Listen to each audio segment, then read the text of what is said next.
This is a list I made when I was 10. How to retire before you're 20. Babysitting, yard sale, walk dogs, and you'll see I get to number 12, buy stocks, and I stop. Figured, that's it, I don't need to do anything else. Must have thought the stock market was a sure thing. And we can't ignore my starred note on the bottom left. In every transaction, I have to have a calculator. As you can see, I wasn't the typical 10-year-old. Most girls my age played with Barbies, and yeah, I did that too. But when given the choice, I wanted to learn about the way things worked, about the people around me, and I was particularly interested in making money. Drew this when I was 5. Kristen is a waitress. Well, it didn't take me long to realize I could just skip this step altogether and start a restaurant, Steak and Shake, where we didn't have steak or milkshakes, but we did have pork chops, all-you-can-eat chicken and ribs, and our most popular dish, carrots and dip. When I was in first grade, I was fascinated with Elmer's glue. I found that if I put a tiny drop in my desk at school, when I came back in the morning, I could peel it off and stick it on my nail. What do you know? Fake nails. Sold fake nails from my desk every morning. And I remember it like it was yesterday. I walked into my classroom, early like usual, only to find that my teacher had completely rearranged all the seats. I watched my classmate walk right into my fortune. She sold everything that day.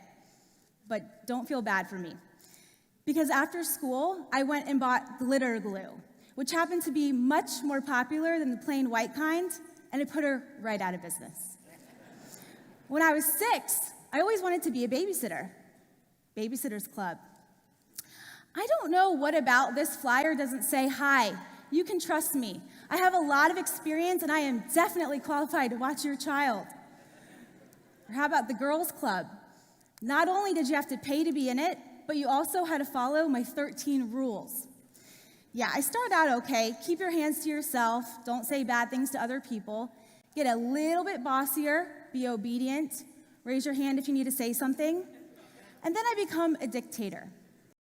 When you sign something with "Thanks, your leader, Kristen," the only person that's going to join your club is your little sister. And it's because she doesn't know how to read yet. I got bored the summer before 3rd grade, so I started a lemonade stand. Made this sales web, because lemonade is such a complicated business. And my favorite part is have your customers pick the price. You'll get more money. Smart cookie. Realized early on that people buy cute. So I set my prices low, but told my customers they wanted to pay a little extra, that was certainly okay. And they did. People paid $5 for a 4-ounce drop of lemonade. You picked the price, worked like a charm. But lemonade got boring, and I wanted to go into retail. So I picked my little sister, Lauren, to be my victim, really my partner, but poor Lauren. We called it LK Variety Store. L for her name, K for mine. My dad built us a wooden stand, we painted it, and we sold various household items on our street corner every weekend. Actually, Lauren sold various household items in the heat while I sat in the AC and collected the money. This got old after a while, so she resigned. You'll see my friend Ashley in this picture. Little did she know that when I invited her over to play store, I was being serious. I also forgot to mention that these household items belonged to my parents, who didn't know that we were selling them. So, when my mom eventually caught on, let's just say she was very quick to shut us down. As you can see, I had an insatiable curiosity as a kid. And as I got older, the projects continued, but they became more meaningful. When I was 15, a teacher of mine, who taught me for 6 consecutive years in the field of science, was diagnosed with breast cancer. She had to get a double mastectomy, but even with that, the outcome did not look very good. Myself, along with 5 other friends, who were also her students, gathered together to start Project Pink. We decided to remain anonymous, but we worked behind the scenes to get our entire school to wear pink on Tuesdays, the day that she went in for chemotherapy treatments after class. It was pretty incredible, but our pink initiative spread throughout the community. You go to the grocery store on a Tuesday, and you'd see people wearing pink. We were only kids, but we thought that if we could show her that the entire community supported her, maybe it would keep her strong. Months passed by, and we learned that she beat her cancer, so we decided it was time to show her that we were the ones behind Project Pink. We got our school band to come into her classroom, where we revealed our identity and presented her with a quote we made of all of our memories throughout the years. The band trickled from her classroom into the courtyard, and the entire school watched as she told us that we saved her life. It was absolutely amazing. This was the first time in my life where I felt a powerful, and I mean powerful, emotion overcome me. At 15, I didn't know what it was or where it came from, but man, was it incredible. And I made a promise to myself that I would only work on things in my life that gave me this feeling. And now when I look back, I realize it was passion. When I came to college at the University of Florida, I wanted a pair of very expensive blue jeans. I asked my parents to buy them for me. They said, no way, get a job. And instead of applying for one, I put an ad on Craigslist to clean houses for pocket money. I never minded cleaning as a kid because I thought I was getting paid well for it. But now when I look back, my parents ran a sweatshop. I worked on this day for 4 hours for $10. Anyway, Mom and Dad, I know. Cleaned houses by myself for a while, and then I decided to turn it into a real business, hired some friends, and things slowly grew.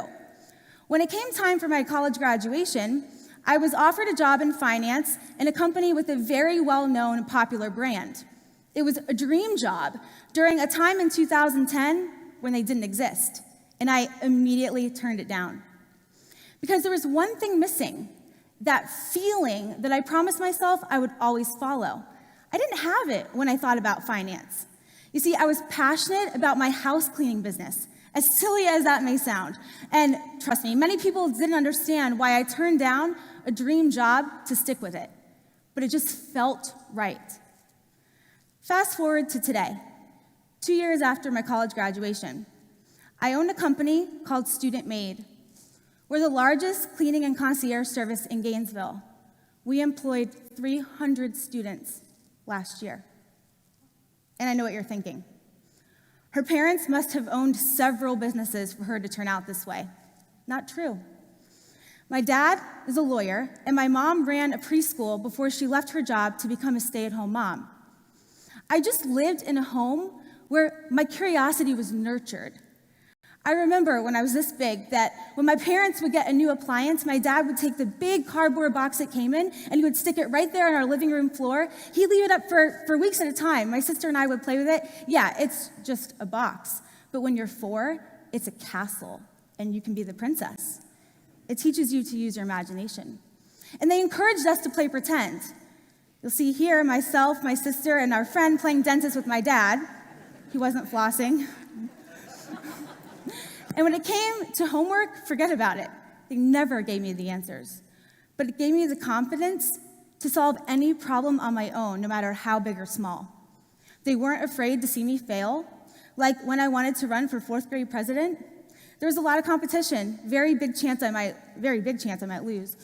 But they encouraged me to run. And that's because in failure lies some of the most important lessons of all, like how to get back up and try again. So when I did lose in 4th grade, wasn't afraid to try again in 5th, and I won. But most importantly, my parents walked their talk. There wasn't one thing they told my sister and I to do that they didn't do themselves. They said to always follow our curiosity and passion. I watched my dad turn down cases because they didn't interest him, and I watched my mom leave her job when she wasn't passionate about it anymore. There is no doubt in my mind that the only reason I am standing where I am today is because I lived in a home where creativity and curiosity were valued more than anything else. So why is it then that curiosity has such a bad rep? We all know the story of Pandora's box, right? It's given to this chick named Pandora, contained all evils in the world. Don't open it, she did. I don't blame her though, because I wouldn't want that in my house either, would you? Or how about curiosity killed the cat? Awful quote. No wonder why we're trained to think that curiosity is a bad thing. People have mistakenly for generations only used a part of the quote. The full quote actually is curiosity killed the cat and satisfaction brought it back. So curiosity isn't a bad thing. It actually brings us to life. And I'm not the only one that's jumping on this curiosity bandwagon. NASA recently launched a $2.5 billion rover to Mars. And what do you think they named it? Curiosity. Or how about Curious George, famous cartoon? Curious George also goes by Very Rich George, right? And look at Columbus and Magellan. Sure, they were motivated by a more efficient trade route, blah, blah, blah. I'm sure it was curiosity that was really, really behind their voyage. I challenge you to ask yourself, are you curious? Do you allow yourself to pursue the things that make you excited? Do you allow yourself to dream? And I mean really, really dream. Or are you convinced that this is the best it's going to get? You're going to stay in a job that you're unhappy in because it's too late in your life to make a change, or because you're afraid of what others might think. You don't find yourself dreaming anymore, and you don't really know what your true passion is, and you don't care to find it. If you don't find yourself curious anymore, it's time to give your inner child a wake-up call, and here's why. I believe that the more curious you are, the more creative you will be. With greater curiosity comes new experiences. Creative people don't invent something new. They just take what they've learned from two unrelated experiences and they put them together. The more curiosity you have, the greater chance you have at connecting the unusual dots. That means the greater chance you have at creating an idea that could completely change the world. We were most human when we were kids. We worked on our art for hours without taking breaks because there was nothing getting in the way of our creative spirit. And the fact is, that same spirit is still there. It hasn't gone anywhere. You just might forget what it feels like. And whether you're 23 or you're 83, it's never, ever, ever too late to wake it up. I challenge you to stop worrying about the past and the future, the two things that you absolutely can't change, and just focus on this very moment. Expose yourself to different people, places, and things, and the easier it will become. Read more, ask more questions, be open to new experiences, but most importantly, follow your inner child.